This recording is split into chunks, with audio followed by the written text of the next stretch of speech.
ব্যস্ততম জীবনে চরম ব্যস্ততা নিয়ে ছুটে চলা, তবে পরিচিত যানজট মানুষের ভিড় থেকে একটু দূরে।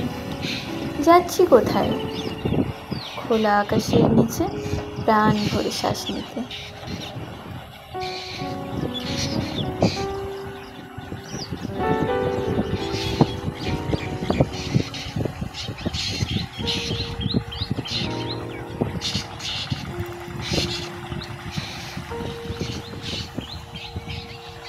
একটা ছোট জলাশয়, শান্ত বাতাস আর পাখির কলরব।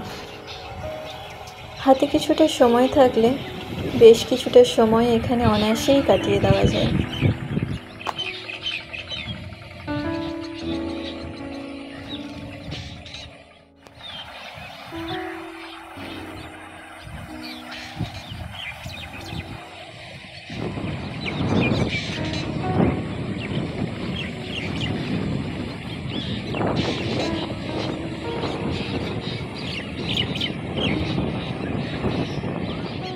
কখনো কখনো শহরের মধ্যে থেকে শহরের মধ্যে লুকিয়ে থাকা সবুজকে খুঁজে নিতে হয়।